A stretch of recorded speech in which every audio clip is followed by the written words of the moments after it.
Ladies and gentlemen, welcome to another high-elo game of Age of Empires. Today we find ourselves parched for action on a modified version of Oasis as we await a clash between two very strong players.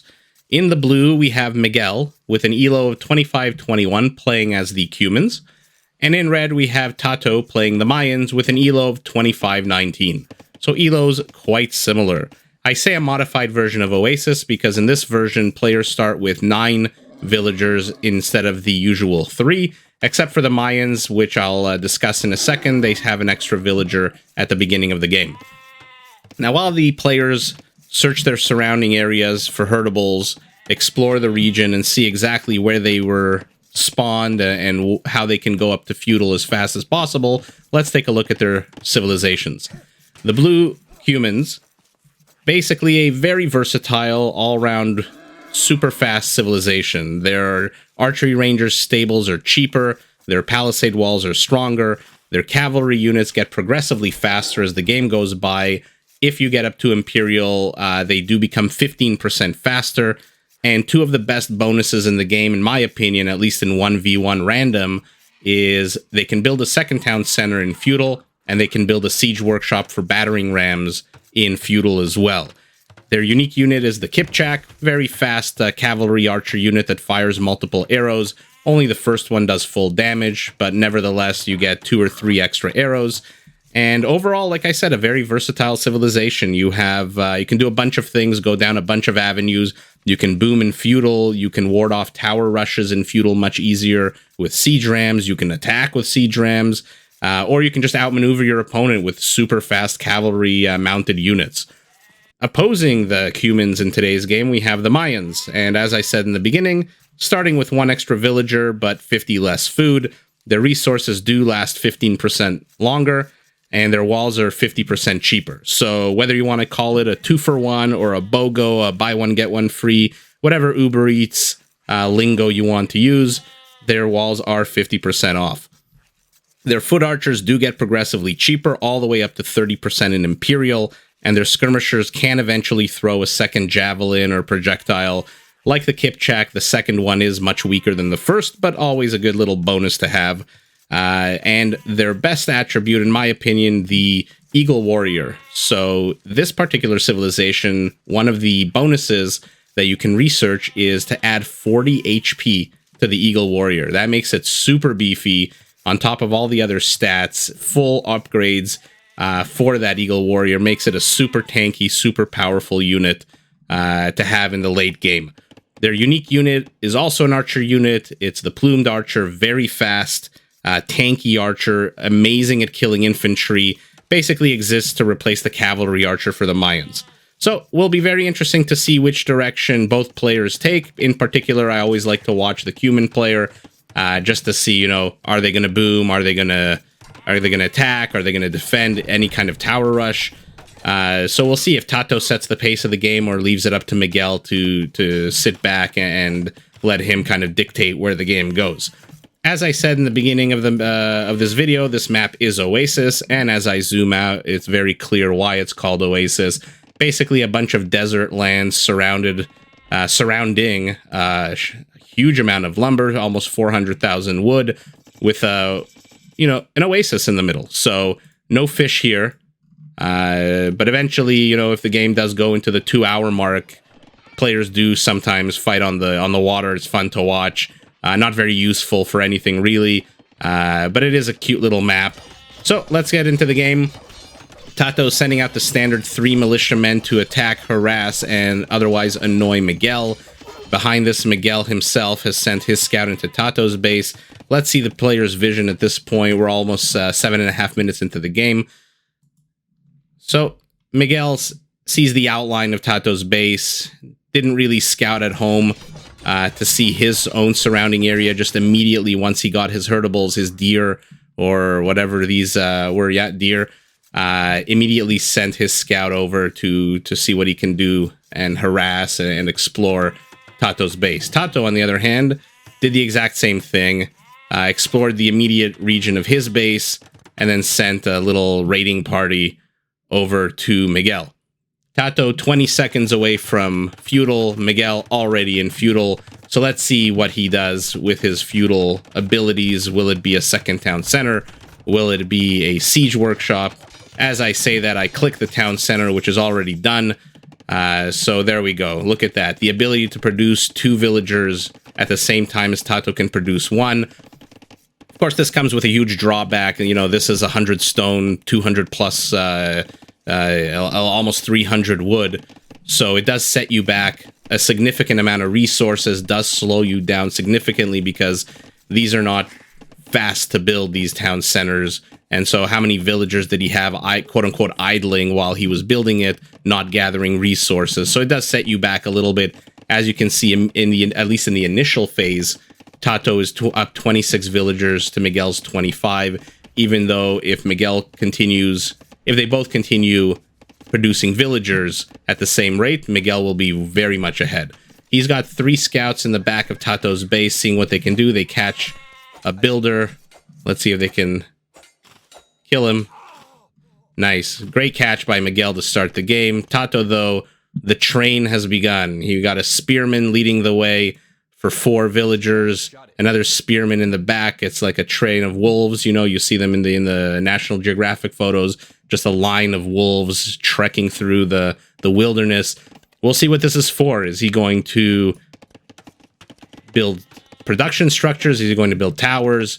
For now, he's got 4 on stone, which tells me he might be looking to put down some towers.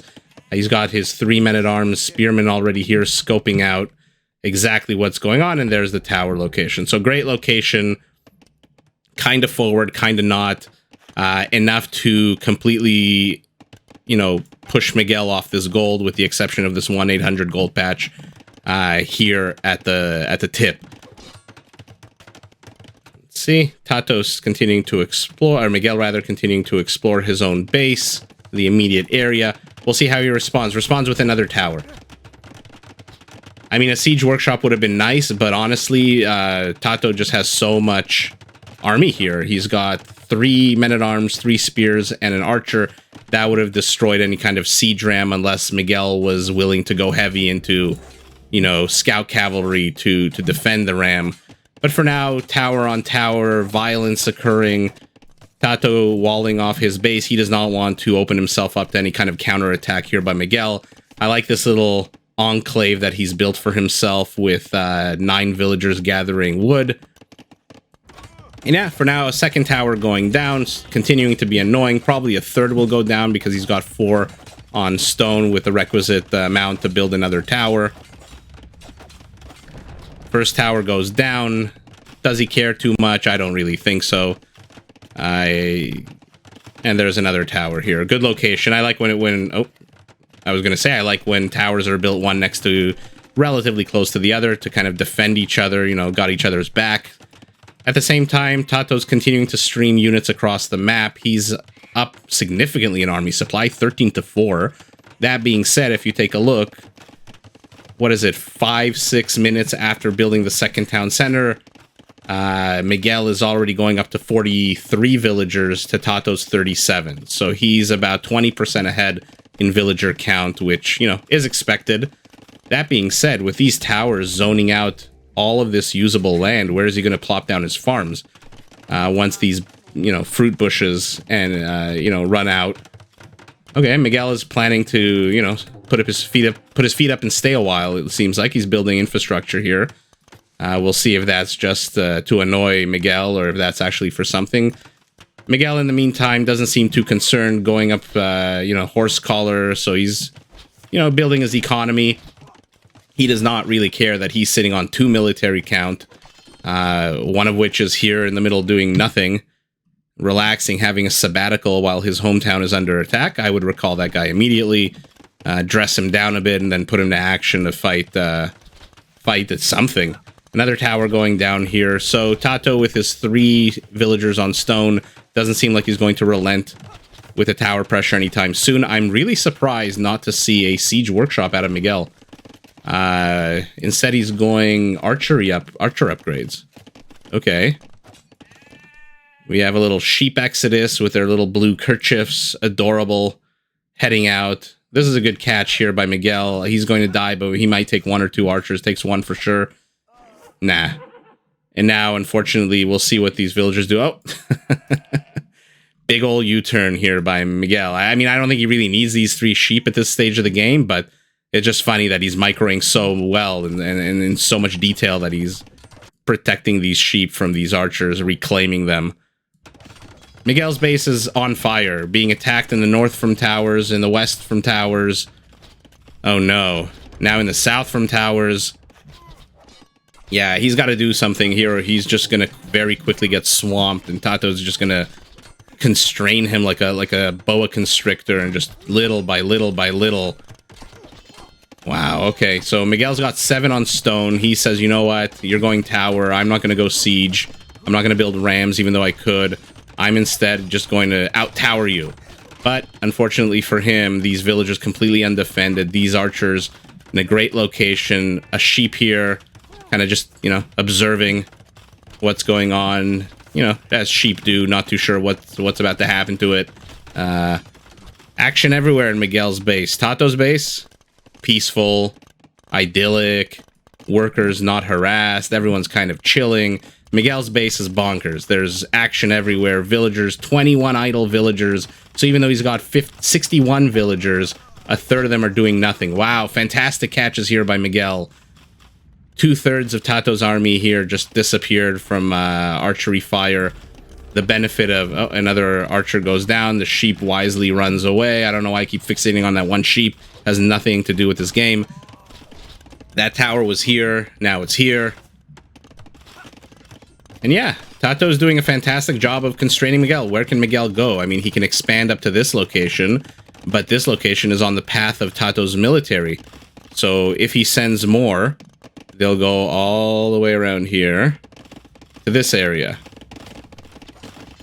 Miguel has no defense there, but yeah, his base is basically unusable. 2/3 of his base here, maybe even more. He can't really do much with it. Fantastic play here by TaToH. We'll see if Miguel can break this chokehold. Barracks going down. Hopefully we'll see eagles.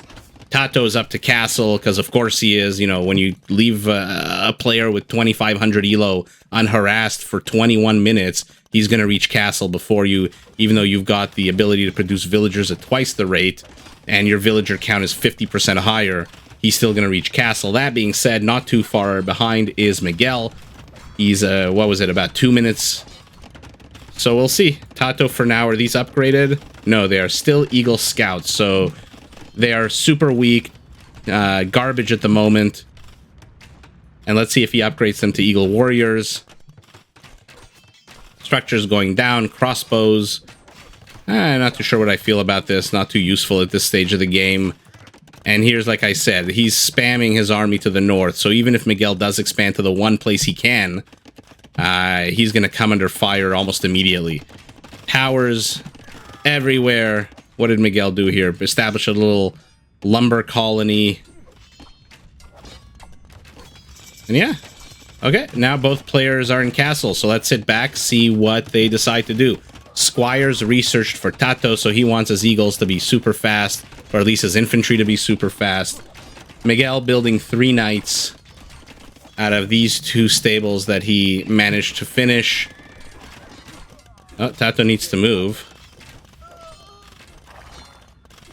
Okay. Eagles running around everywhere. Now they're finally Eagle Warriors. Upgrades are not super great. We have +1 defense upgrade. No attack upgrade yet. A monk. Fantastic to zone out these knights, who are themselves with no attack upgrades. Only 1 defense upgrade. And look at this. Look how much he's constrained here. He doesn't even have room to breathe. Yeah, he's got to expand somewhere else. Oh. Okay. You know what? The best defense is an offense. And he plops down to town center. Exactly. Really, you know, really the only place he can. Let's see what these knights can do. We'll follow on their journey. But for now, the action is all in Miguel's base. Eagle Warriors, we're up to 9 in a second. 2 spearmen somewhere. I don't know why it took me there. And let's see. Archery range about to go down. Okay, Miguel is stabilizing. I mean, not ideally, not fantastic, but he is stabilizing. His villager count is actually, with the idle villagers, he's now below what TaToH has, even though he's up to his 3rd town center, because TaToH behind this built his 2nd town center. So his villager production caught up. Military count, we have 22-7 for our red Mayan player. Another defensive upgrade for the Eagle Warrior. Can't really see it here, but there is a mangonel being repaired. The outline of a mangonel. Oh, there we go. Show us a little bit of ankle. That should take this tower down eventually. I mean, should the knights engage into this? This is what, 7 knights? Nah, you can't engage into this. Not with the crossbows, not with one. You have to assume you're going to lose 1 knight if you charge into this, because the monk will convert. Okay. And we're in a catapult war, which Miguel lost. Is he producing another one? No, he is not. He's going up to 8 knights. I'm not sure that's the right move. The knights did nothing here and were brought back home, so he lost a whole bunch of time. Now we've got 2 monks ready to convert any knights that he produces. He's getting Bowsaw. Okay. Not what I would focus on myself, but I'm not the one playing. I'm not the one under attack.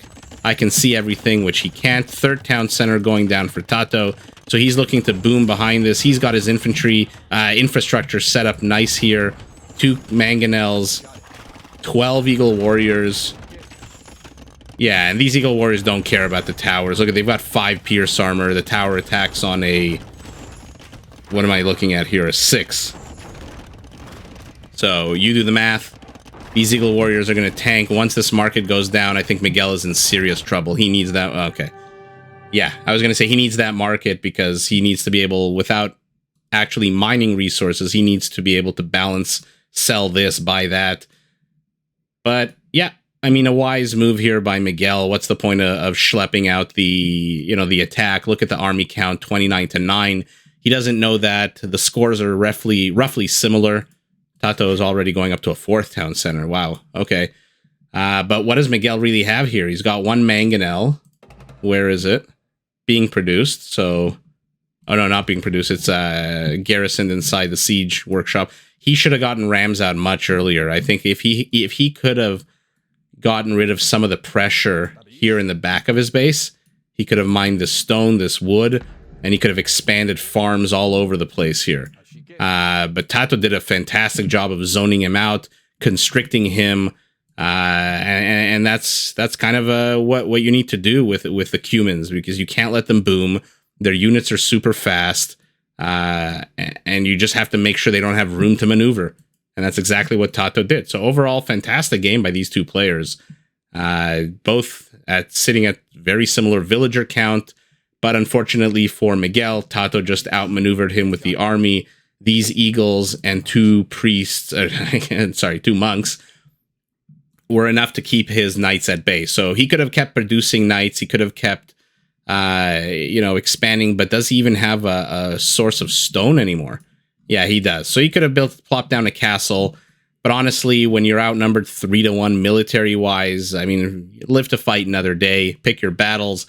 Overall, fantastic game. TaToH really put his foot on the gas pedal early on and just would not relent. Came in from the north. When the north was lost, he went westwards. Miguel couldn't dislodge him from the west, so he went south. And that's where he chose to build all this infrastructure. Took a relic and starting to spam Eagle Warriors, which is what you do, right? I mean, you're the Mayans. Eventually you get it to Imperial. You add another 40 HP to this. 55 becomes 95. And all of a sudden you've got a unit that's as beefy as a knight. And, super strong against any kind of archers. And, at the end of the day, wise move here by Miguel. I mean, why drag it out? Then TaToH, fantastic play. Miguel, fantastic defense. I wish he got the siege workshop out sooner. But yeah, a lot of pressure from TaToH. A lot of constricting of Miguel. He expanded to the only place he could. But even this is on the route. If TaToH would even start spamming units this way, he would catch his base completely undefended. What does he have here to defend? Not a single military unit to defend this this little outpost here, because they're all needed for the center of his base, which looks like it's about to fall. I mean, what's the 2 mangonels will take this tower down very fast. Yeah, so overall, great game. Fun map. Forces you to kind of go a long distance, but once you get to your opponent's base, a lot of different options available to you to attack, and lots of different options available for your opponent to defend. So yeah, if you like what you see, please feel free to leave a comment, like the video, subscribe, enable notifications, all that good stuff, and I'll see everyone in the next one. Did you enjoy this video? Check out these other clips and make sure to subscribe and enable notifications so that you're notified of my latest uploads.